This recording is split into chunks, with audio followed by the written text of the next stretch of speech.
우리들은 중요한 시간들을 쉽게 지나칠 수 없어서 중요한 시간들이 있으면 이 사진으로 기록을 남깁니다. 특별히 요즘은 모두가 스마트폰이 있기 때문에 무슨 일만 있으면 전화기를 꺼내서 이렇게 사진에 담죠. 그래서 가끔씩 이렇게 시간이 날 때 전화기를 꺼내서 앨범을 이렇게 보면 참 이렇게 웃음이 절로 나옵니다. 행복했던 순간들, 중요한 순간들을 이렇게 보다 보면 절로 미소가 지어지게 되죠.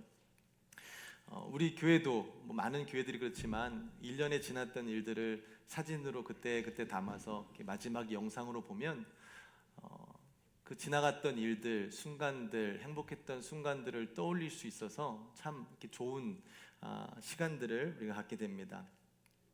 사진은 중요했던, 소중했던 시간들을 추억하고 기억하기 위해서 우리가 찍기도 하지만 때로는 어떤 일을 증명하기 위해서도 사진을 찍게 되죠. 여러분 그러시면 안 되겠지만 미국에서 간단한 저축사고가 나면 가장 먼저 해야 될 것 중에 하나가 뭡니까? 나가서 사진부터 찍어야 되는 거예요. 이 사진이 되게 중요합니다. 그래야 나중에 경찰하고도 또 보험에서도 쓸 수 있는 아주 중요한 것이기 때문에 놀라시더라도 119가 아니죠, 911에 전화하시든 뭐 하시든 이 사진 찍는 것을 꼭 기억하시기를 바랍니다. 어떤 일을 증명하기 위해서 우리가 사진을 찍죠. 때론 요즘은 또 길거리에서 불미스러운 일이 생기면 막 사람들이 전화기 들고서 막 영상 찍어서 SNS에 올리고 막 신고하는 일들도 있잖아요. 이런 일을 저 사람이 저질렀다. 그래서 막 그런 일들이 요즘엔 이루어지고 있습니다. 사진이나 영상으로 그때 일을 생생하게 남겨서 증거물로 가지고 있는 것은 참 중요한 일입니다. 분명히 그 사건이 사실임에도 불구하고 그것을 증명할 사진이나 기록이 없으면 사람들은 믿지 않거든요. 또 반대로 그렇게 증명할 것이 없으면 거짓말을 해서라도 없던 것이 있는 것이라고 또 조작하는 사람들도 있습니다. 그래서 그것을 증명하기 위해서는 꼭 사진, 영상, 기록들을 남기는 것 참 중요한 일이죠. 잠시 사진을 보도록 하겠습니다. 이곳이 좀 이렇게 화려하고 좀 이렇게 보이지만 이곳이 어디냐면 이 동방 박사들이 예수님이 태어난 곳에서 예수님을 예배했던 장소로 이제 그 장소를 기념하기 위해서 저렇게 꾸며놓고 있는 이스라엘의 실제 장소입니다. 다음에 보시면 이것은 좀 이 사진이 잘못 나왔습니다. 이 막혀 있는 뒤에가 있지만 이곳이 예수님께서 탄생하신 말구유 자리를 지금 기념하기 위해서 이렇게 장식으로 또 만든 곳입니다. 다음은 여기가 이제 예수님의 그 선고를 했던 빌라도가 있던 관저, 이제 저기서 그 빌라도가 서서 예수에 대해서 이제 이야기를 하는 그 장소가 지금 저렇게 남겨져 있습니다. 다음은 여기가 그 비아 돌로로사라고 고난의 길이라는 곳으로 예수님께서 십자가를 지시고 이제 걸어가신 길의 모습입니다. 올라가는 길, 또 위에서 찍은 내려오는 길입니다. 그 다음은 이제 이곳은 예수님께서 십자가를 지시다가 힘드셔서 벽에 손을 기대시는 곳을 기념하기 위해서 특히 지금 한 분이 손을 댄 곳, 저기 손바닥 모양을 그대로 남겨놓은 곳입니다. 네, 그 다음 보시면요, 여기가 이제 예수님께서 십자가에 못 박히신 그곳에 교회를 세우고 또 아내를 저렇게 기념하기 위해서 또 이렇게 꾸며놓은 곳입니다. 다음은 예수님께서 십자가에서 죽으시고 그 뒤에 누이신 곳을 또 기념하기 위해서 저렇게 남겨놨고요. 네, 이제 이게 예루살렘의 도시의 모습입니다. 이제 갈릴리산에서 찍은 모습인데요. 예루살렘의 가장 핵심에 뭐가 있죠? 저 이렇게 금색이 있잖아요. 저게 원래 이제 예루살렘 성전이 있어야 되는 곳인데 많은 역사 가운데 예루살렘 성전이 무너지고 지금 이슬람의 이제 사원이 저렇게 우뚝 가운데 서서 금으로 이렇게 포장된 모습으로 지금은 세워져 있습니다. 네, 이게 야경의 모습이고요. 그 다음 빨리 넘겨주시면 저작권을 제가 찍은 사진들이기 때문에 저작권을 증명하기 위해서 이제 내려주셔야 됩니다. 그렇게 찍었습니다. 많은 사람들이 이 사실을 증명하기 위해서 아까 말씀드린 대로 사진도 찍고 영상도 찍지만 그런 기술적인 것들이 없었을 때에는 그 특별한 일이 있었던 곳을 유지하거나 그곳을 좀 특별하게 만들어서 그것을 기념하는 곳으로 그 사실을 증명하는 일들이 역사 가운데 계속 일어났었습니다.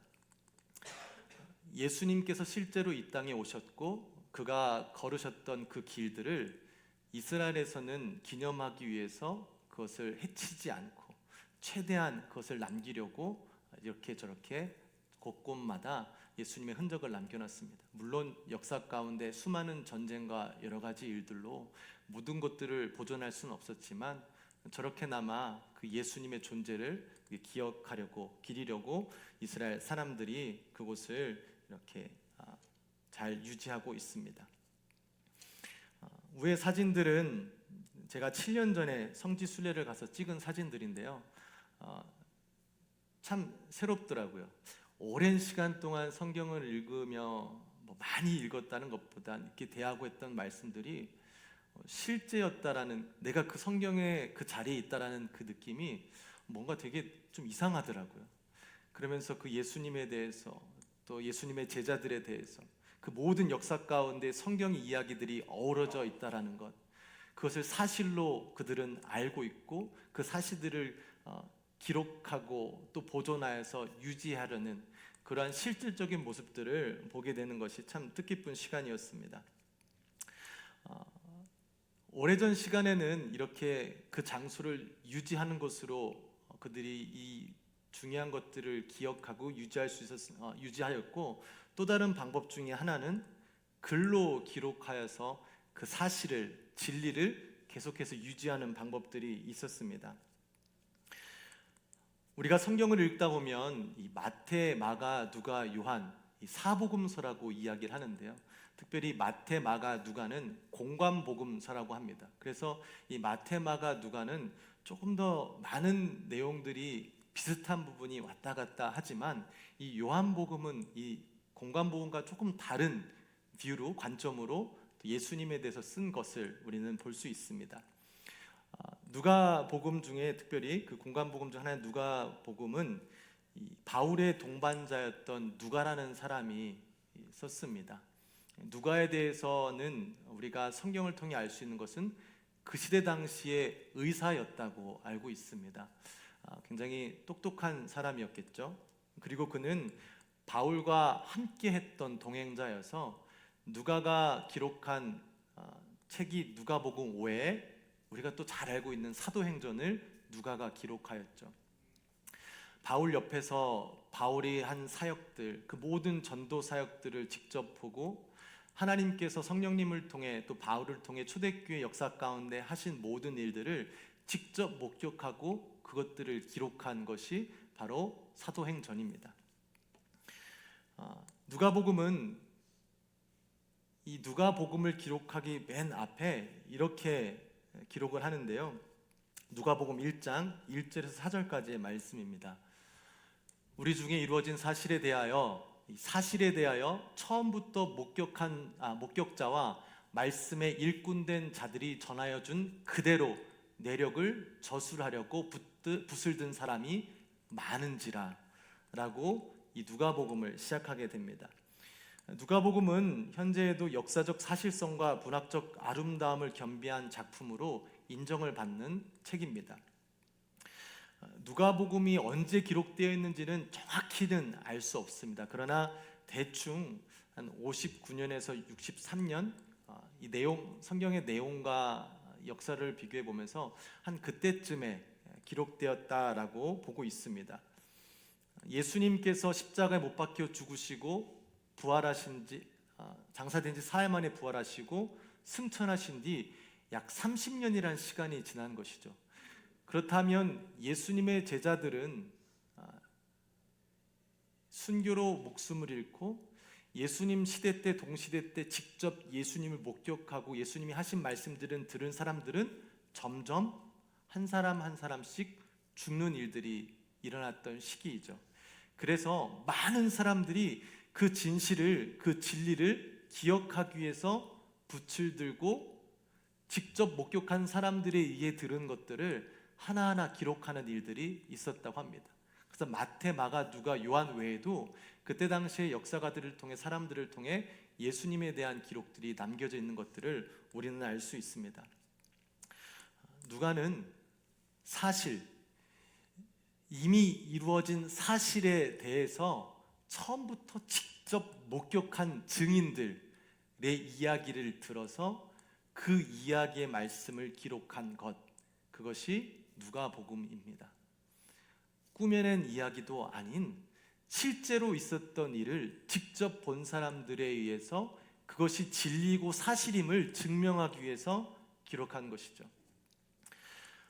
사도 요한도 또한 그러한 이유로 글을 남겼지만 사도 요한에게는, 오늘 본문을 사도 요한에게는 더 특별한 글을 남기는 목적이 있었습니다. 20장 30절에 31절 말씀인데요, 요한이 이 말씀을 기록한 이유에 대해서 우리 함께 읽었으면 좋겠습니다. 예수께서 제자들 앞에서 이 책에 기록되지 아니한 다른 표적도 많이 행하셨으나 오직 이것을 기록함은 너희로 예수께서 하나님의 아들 그리스도이심을 믿게 하려 함이요 또 너희로 믿고 그 이름을 힘입어 생명을 얻게 하려 함이니라. 아멘.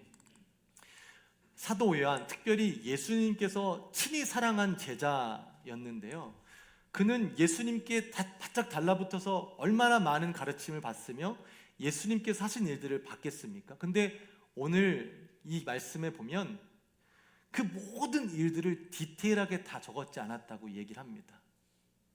이 요한이 요한복음을 기록한 이유는 예수님께서 하신 모든 일들을 기록하는 것을 넘어서 이 예수님이라는 분이 하나님의 아들이시며 오래전 구약 성경을 통해 하나님의 말씀을 통해 얘기하신 이 땅을 구하러 오신 메시아라는 것을 증명하기 위한 내용들만 기록한 것이다.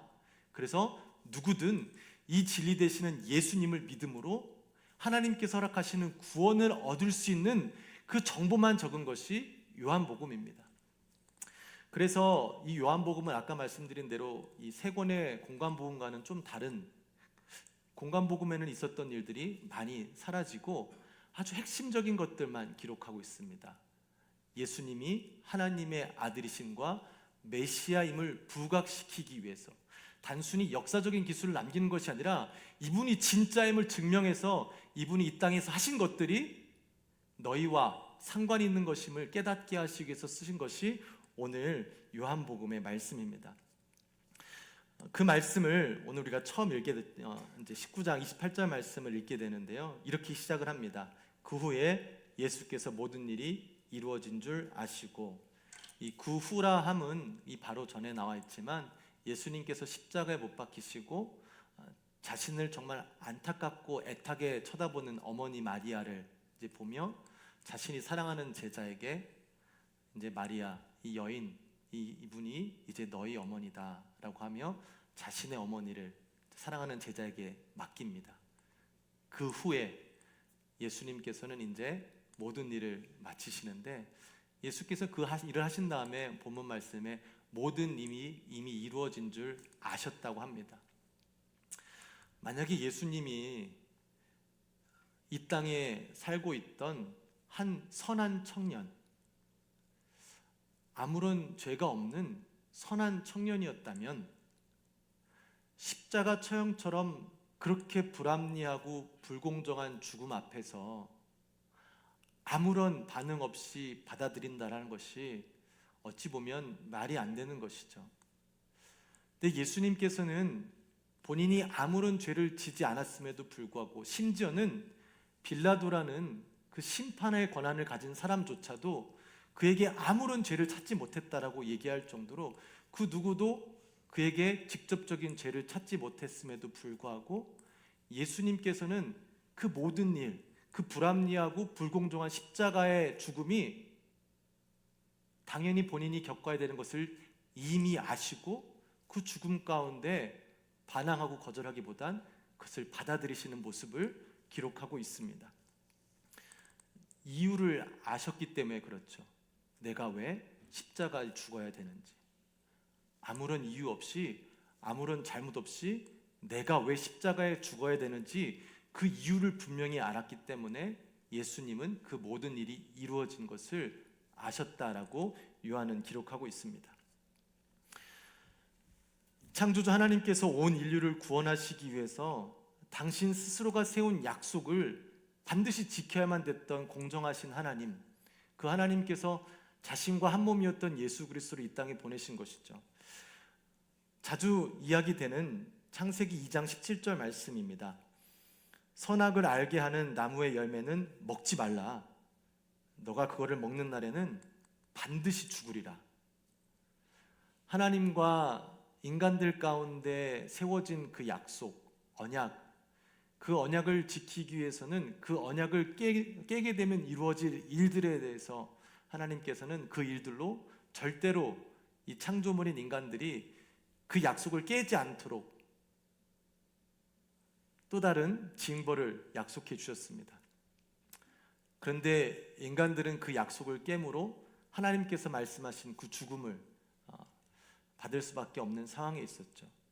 공정하신 하나님, 정의로우신 하나님께서는 자신이 약속한 것을 지키기 위해서 그들의 죄에 대한 죽음이 분명히 필요했는데 그들이 아닌 그들을 사랑하는 하나님이 자신 스스로가 인간이 되셔서 죽임을 대신 당하는 일을 선택하시고 이 땅에 오셔서 그 십자가의 불합리한 죽음을 본인이 당하셨습니다. 예수님께서는 그저 아무 일도 없고 아무 잘못도 없는 청년이 되어서 십자가에 힘없이 죽으신 것이 아니라 분명한 자신의 목적을 가지고 그 하나님의 뜻과 마음을 갖고 십자가에 자발적으로 못 박혀 돌아가시는 일을 하신 것이죠. 이것 또한 우리가 성경에 기록된 말씀을 통해 다시금 그것이 진실이라는 것을 확인할 수 있는 이유는 이사야서 7장 14절 말씀에 그 오래전 약 650년 700년 전에 예수 그리스도의 탄생에 대해서 이미 기록하고 있는 것이죠. 함께 읽겠습니다. 그러므로 주께서 친히 징조를 너에게 주실 것이라. 보라, 처녀가 잉태하여 아들을 낳을 것이요 그의 이름을 임마누엘이라 하리라. 임마누엘은 하나님께서 너희와 함께 하실 것이다. 즉 그 오래전에 이미 예수님, 이 공간복음을 통해서 예수 그리스도의 탄생이 기록된 이 인간으로서는 말도 안 되고 믿을 수 없는 일들을 오래전에 이미 기록하셔서 그 일이 일어날 때 이것이 말이 안 되는 일이 아니라 이미 약속되어진 말이 되는 이야기임을 이사야를 통해서 하나님께서는 우리에게 허락해 주셨습니다. 예수님의 죽음에 대해서도 이미 기록해 주셨죠. 이사야서 53장 5절 말씀입니다. 함께 읽겠습니다.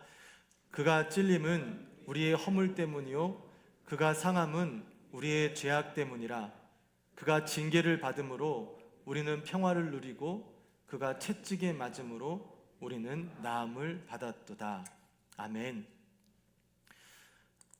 예수님의 탄생과 죽음은 이미 오래전 하나님께서 이사야라는 선지자를 통해서 이루어질 것들을 이미 기록하셔서 남겨주셨고, 예수님께서 이 땅에 오셔서 하시는 모든 일이 진실임을 증명하시기 위해서 이미 글로 우리에게 남겨주신 것입니다.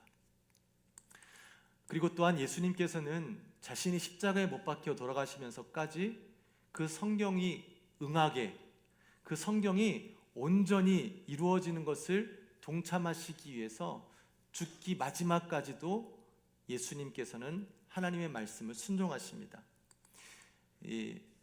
제가 자주 얘기하지만 팔레스타인 지역 자체가 어떤 기후 자체가 우리 아이다호랑 비슷하다고 말씀드렸잖아요. 이 여름 기간에는 이제 비가 오지 않는 시간이고 겨울에는 우기여서 비가 많이 옵니다.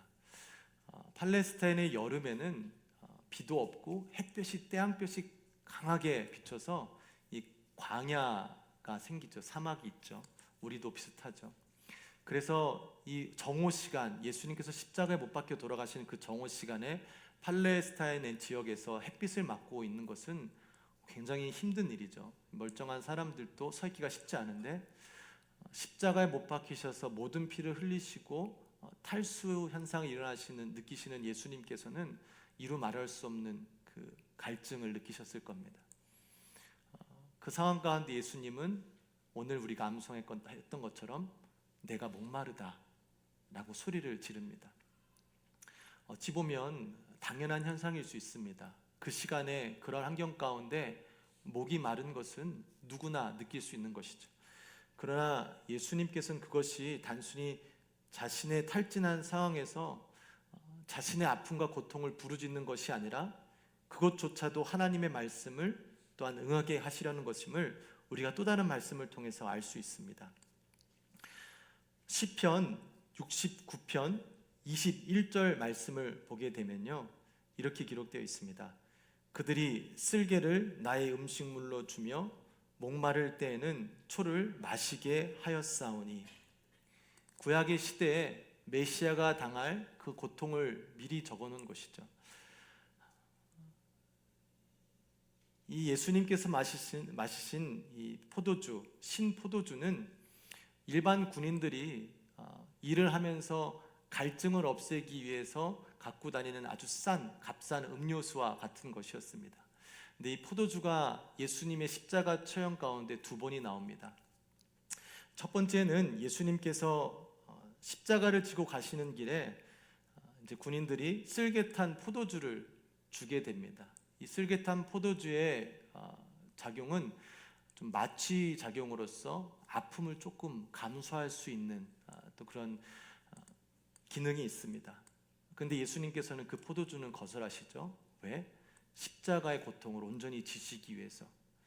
그런데 예수님께서는 죽음 바로 앞에 이 신포도주, 누구나 쉽게 구할 수 있는 이 싼 포도주를 마심으로 이 오래전에 시편을 통해서 기록되었던 말씀이 자신을 통해 증명되는 것을 보여주시고자 마지막에 그 포도주를 마시게 되십니다.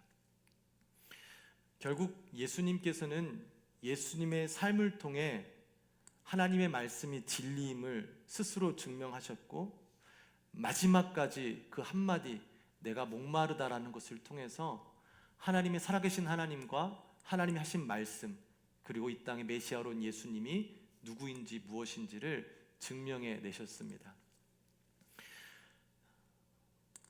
우리는 지난 수요일부터 사순절의 시간을 보내고 있습니다. 예수님의 그 죽으심과 부활하심을 생각하며 그 예수님의 사랑을 조금 더 깊이 묵상하고, 혹시나 내가 그 사랑을 잊고 살아가진 않는지 시간들을 보내게 되죠. 오늘 이 기록을 통해 하나님께서 예수님을 통해 하신 이 모든 일들이 진리임을 증명하는 그 진리의 선 앞에 우리들이 하나님 말씀 앞에 도전을 받기를 원합니다. 물론 여러분 중에는 그 진리를 믿고 예수 그리스도를 영접한 분들도 있을 것입니다. 또 누구는 아직까지 예수님을 진리로 인정하지 못하고 믿지 못한 분들도 있을 것입니다. 근데 성경에는 믿는 것과 믿지 않는 것은 우리의 능력이 아니라고 분명히 말씀하셨죠. 하나님의 은혜로 하나님의 때에 믿게 하시는 것이 바로 이 진리라고 하십니다. 그렇다면 우리 입장에서는 어찌 보면 믿는 사람과 믿지 않는 사람은 우리 입장에서 하는 것은 아무것도 없습니다. 하나님께서 주신 것인데, 그렇다면 우리 모두가 함께 생각하기는 하나님께서 나에게 먼저 은혜를 주셔서 내가 예수 그리스도를 나의 구주로 영접했다면 내가 과연 불합리하고 불공정한 죽임을 당하시면서까지 나를 사랑하신 예수님을 진짜 믿고 살아가고 있나? 내가 정말 그 예수 그리스도를 나의 구주로 믿고 살아가고 있나? 예수님을 영접한 그리스도인들은 그러한 질문들, 그 진리 앞에 본인 스스로를 돌아볼 수 있는 시간들을 가졌으면 좋겠습니다. 또는 여러 가지 증거와 입증된 진리 앞에 아직까지 예수님을 믿지 않는 분들이 계시다면, 나는 이 증명되고 입증된 진리를 어떻게 대하고 있는지, 왜 나는 이 진리를 듣고도 믿지 못하고 있는지 한번 고민하는 시간을 가지셨으면 좋겠습니다. 어떤 곳에도 확신이 없으시다면 성경의 도움을 구하면 도움을 주신다는 약속을 한번 믿어보고, 내가 가지지 못한 믿음에 대해서 하나님께 간구하는 시간을 여러분들이 갖게 되시기를 또 격려합니다. 우리는 진리를 대면하고 살아가는 사람들입니다. 하나님, 예수 그리스도, 그 예수 그리스도께서 이 땅 가운데 우리를 위해 하신 그 일들로 인하여 우리는 그리스도인이라, 때로는 또 그런 여정 가운데 이 교회에 출석하고 계십니다. 이 사순절 기간 동안 저와 여러분이 예수님, 이 진리를 조금 더 깊이 묵상하면서 우리가 평생 가운데 이 진리를 확신하고 살아가는 것, 저는 잘 모르겠습니다. 그러나 한 가지 확실한 것은, 그 진리에 한 걸음씩 한 걸음씩 더 나아갈 수 있는 것은 우리에게 주신 하나님의 은혜인 줄 믿습니다. 이 사순절의 기간, 우리가 그 진리 되신 예수님을 조금 더 깊이 생각하는 시간을 가지며 이 진리 앞에 한 걸음 나아가서, 진리는 변함이 없는 것이잖아요. 흔들림이 없는 것이잖아요. 그래서 그 진리를 갖고 있는 사람은 그의 삶 가운데는 흔들림이, 요동함이 다른 이들보단 덜한 것이죠. 그 진리를 인하여 여러분의 삶이 쉽게 흔들리지 아니하고 경건한, 또 견고한 삶이 되기를 주님의 이름으로 축복합니다.